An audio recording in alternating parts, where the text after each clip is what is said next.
This punctuation lesson is all about the full stop. So the full stop is the English name for it, and in American English you'll see it called a period. And it appears as a single dot at the bottom of the line after the last word, as you can see here. It is usually used to end a sentence that is neither a question nor an exclamation. So it's a very neutral way of ending a sentence. And we use it in abbreviations, titles, initials, and acronyms. It's also used in decimal numbers and website addresses. There are differences between UK and US English with respect to quotes. So there is no space between the last word in a sentence and the full stop. And if there's a following sentence, we add a space after the full stop, but before the next sentence, as you can see here. But only one space is needed. The example shown here, there are too many spaces. Now you'll sometimes see older style guides that suggest double spacing after a full stop. But this is to do with the way in which older typewriters with monospacing handled this type of thing. So on older typewriters, you had to sort of put two spaces to make it really clear that this was a full stop and a new sentence. But with modern word processors that use proportional spacing, one space is plenty and perfectly readable. So common words such as days, months, and address parts are very often abbreviated. And the abbreviation we only see when we're writing. For example, you would say here the appointment is for Monday afternoon, but when we write it, we abbreviate Monday to MON dot. Or my address is 23 North Street, Plymouth, is what you would say, but when we write it, we abbreviate street to ST dot.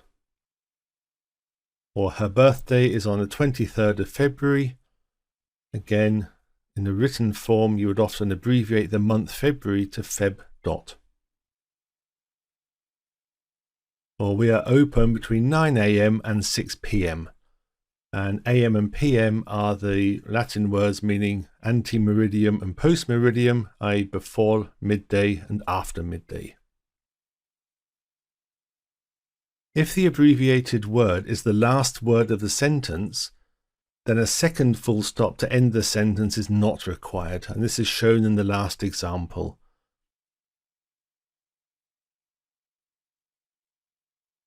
So titles are actually a specific form of abbreviation.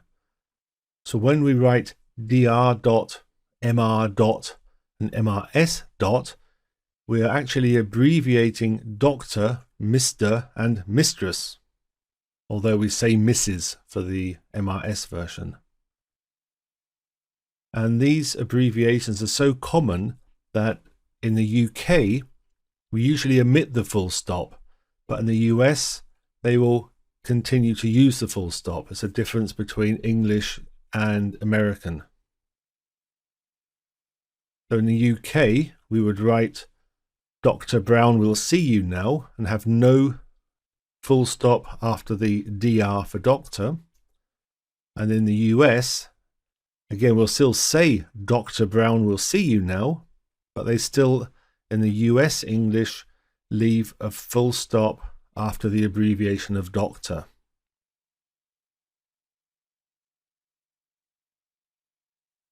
Now we often use initials instead of writing out a full name, and this then makes them abbreviations which require a full stop to show this. So for example, my name is Derek J. Smith. So we write Derek J. Smith, and the J stands for John, and there's a space, please note, between the J dot and the next word. Now, if there are several consecutive initials, you have several ways of showing this. So for instance, if we think of the author of Game of Thrones, George R.R. Martin, we could write George R.R. Martin with R. blank, R. blank. Or we could squash it up a bit and write George R.R. Martin without the gap between the R dot and the R dot. But please note that around the RR, there's still spaces. Or we can leave out the full stops completely and we still say George R.R. Martin wrote Game of Thrones, but we leave out the dots for stylistic purposes. And to a certain extent, it doesn't matter which one you do. If you're not sure, please refer to a style guide, but above all, be consistent.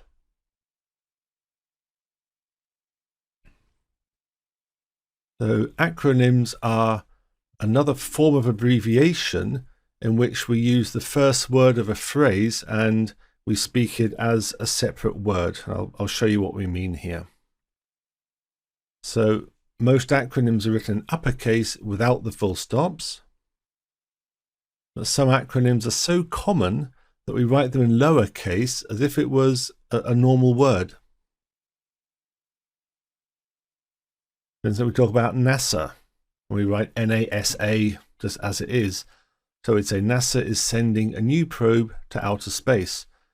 And NASA in this case stands for the National Aeronautics and Space Administration, not North American Space Agency. He needs that report ASAP, or sometimes I say ASAP, where this stands for as soon as possible. Or please use this laser pointer. Now laser is another one of these words that is actually an acronym, but is so common it's used as its own word and most people forget what laser stands for, which as we see here is light amplification by stimulated emission of radiation, which is why people say laser. Or another typical example is scuba. As I bought some new scuba gear, and scuba again stands for self-contained underwater breathing apparatus. He says he saw a UFO last night, and UFO here is short for unidentified flying object. Sometimes you'll see it UFO with the full stop, sometimes you'll see it without, often down to personal preference and recommendations of style guides.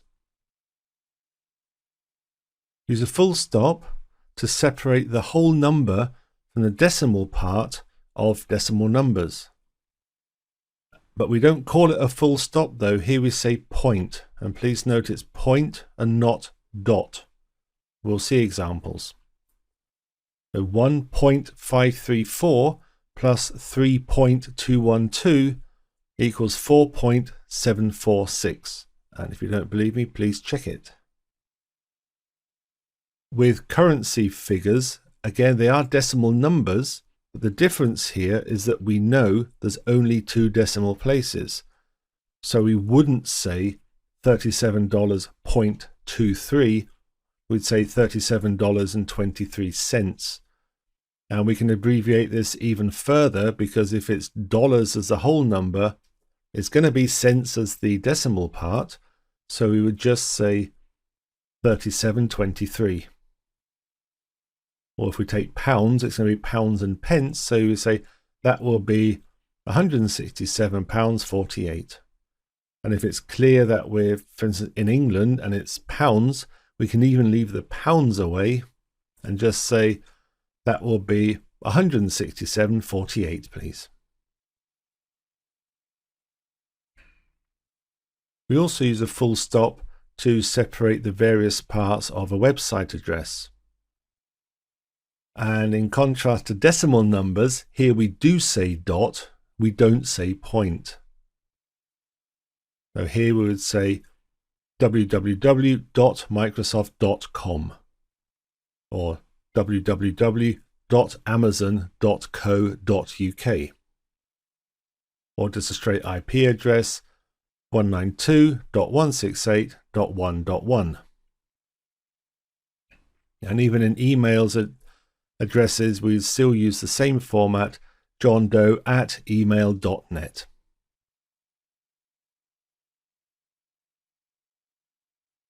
So when we have quotes with full stops, we actually have a difference between the way the UK and US English handles this. So in the UK English, we put the full stop outside the quotation, and in the US, the full stop goes inside. So to see some examples of this, the UK version would say, "The doctor said, I have good news for you." And we see here the full stop is outside the closing quote of you. In the US, the same sentence, "The doctor said, I have good news for you," the you full stop and then the closing quote. Okay, it's a small difference, but it's worth pointing out. So, question for you. I told my boss I need time off over Christmas. Is this the UK or the US version? You see the full stop is outside of the quotes, so this is the UK version. And if that was your answer, well done.